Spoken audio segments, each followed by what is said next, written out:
Berikutnya dari Demokrat, silakan Bu Anita. Baik, terima kasih pimpinan dan Pak Menteri dan jajaran yang saya hormati. Pertama-tama kita semua mengetahui bahwa ada kekurangan anggaran ya 15 triliun. Tetapi kalau menurut saya mari kita koreksi diri. Kenapa ini terjadi? Jujur sama diri kita sendiri. Anggaran yang sudah diberikan begitu banyak tahun 2024 apakah sudah digunakan dengan baik atau tidak? Jangan kalau dikurangin kita sedih, tapi waktu dikasih banyak kita tidak menggunakannya dengan baik. Kenapa saya mengatakan tidak melakukannya dengan baik? Karena sampai hari ini Pak Menteri berulang kali saya katakan bahwa masih banyak persoalan terhadap realisasi anggaran dan penyerapan anggaran APBN itu ke daerah, baik transfer daerah, itu banyak persoalan. Mau masalah guru, sampai sekarang guru P3K yang sudah lolos P3K sampai sekarang belum dikasih SK. Provinsi NTT belum, mereka belum terima SK. Kedua, guru-guru daerah terpencil masih banyak yang belum terima juga tunjangannya. Ketiga, banyak bangunan-bangunan sekolah yang masih terbengkalai padahal dari 2021 anggarannya. Saya kasih contoh, di Kabupaten Kupang ada 17 sekolah bangunan yang dari 2001 sampai sekarang tidak terselesaikan. Mau lagi, kita lihat lagi. Dana-dana PIP. Nah, makanya kemarin saya mengatakan bahwa kalau KPK memberikan rekomendasi kepada Kemendikbud, harusnya Kemendikbud sadar. Karena apa, kami ini Dewan, kami sudah bilang setiap rapat, banyak persoalan, lakukan pengawasan, laporkan kepada kami. Tapi kami tidak pernah didengar. Ya kan? Akhirnya sekarang KPK memberikan rekomendasi, baru seakan-akan Kemendikbud kayak kebakaran jenggot. Bahkan kami anggota pemangku kepentingan mau diatur sama Kemendikbud untuk melakukan verifikasi oleh dinas. Loh, Anda sebagai kementerian mau nggak dilakukan verifikasi sama dinas? Jangan suruh dinas, jangan suruh apa yang kita usulkan harus dilakukan verifikasi oleh dinas. Kita ini lembaga tinggi negara, wakil rakyat. Kita yang menentukan anggaran di Indonesia ini. Bagaimana kepala dinas bisa memverifikasi data yang kita berikan? Anda sebagai kepala kementerian mau nggak diverifikasi sama dinas? Bapak Ibu ini kan orang-orang pintar setahunya saya di Kemendikbud. Orang-orang berpendidikan. Kok bisa salah mengambil kebijakan? Bu Sekjen, Anda mengeluarkan Persekjen yang dimana poin nomor 3 dikatakan bahwa data yang direkomendasikan sebagaimana dimaksud pada huruf B diverifikasi oleh dinas pendidikan. Loh, kita ini pemangku kepentingan usulkan itu dari Dapodik sekolah. Dapodik itu harusnya kan, makanya tadi Pak Andre bilang operator sekolah itu diperhatikan, karena semua itu dari operator sekolah.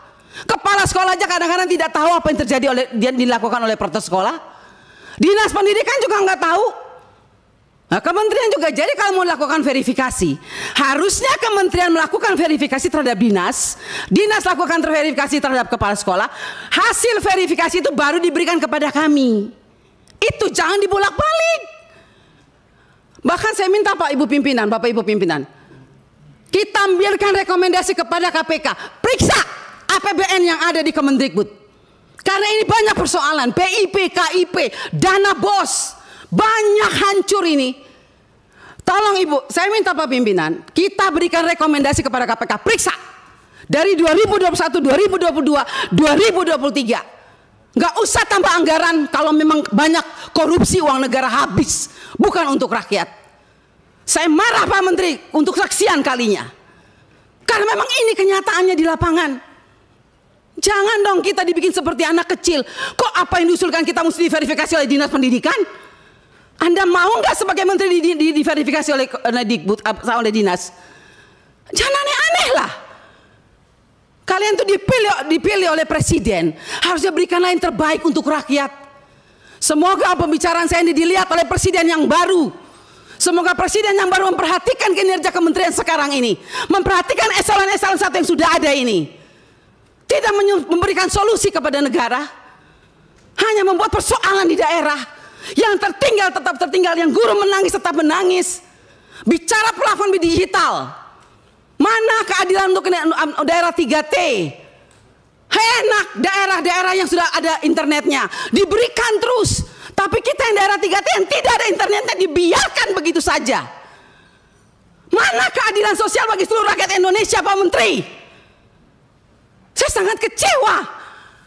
Kita sudah mau habis masa jabatan, Anda mungkin sebentar lagi habis, atau Anda lanjut, saya tidak tahu. Tapi saya puji Tuhan, Tuhan dan rakyat masih memilih saya kembali. Dan sampai ini, apapun yang terjadi, kita yang terpilih kembali, kita akan tetap memperjuangkan keadilan dan kebenaran untuk kemajuan anak negeri kita.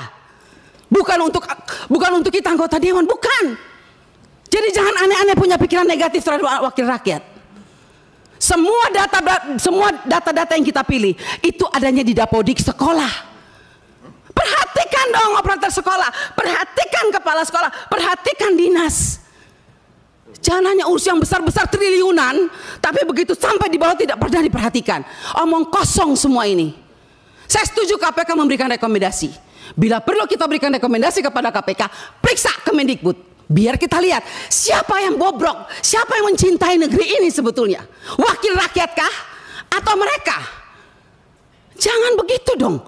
Bikin Persesjen memalukan, Bu Sekjen. Ya iyalah, Anda jangan senyum.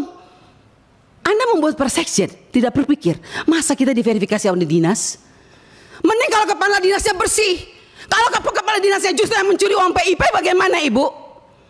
Saya mau tanya sekarang, jawab. Apa Anda pikir semua kepala dinas bersih? Oh tidak. Mari kita buktikan. Mau kita turun, kita buktikan, kita tanya jangan sama kepala dinas, tanya sama penerima PIP. Itu baru bisa dapat jawabannya. Kalau Anda hanya turun hanya di dinas, semua jawabannya bagus. Tapi coba turun ke rakyat, turun ke penerima orang tua. Kalau nggak lihat itu orang tua punya air mata.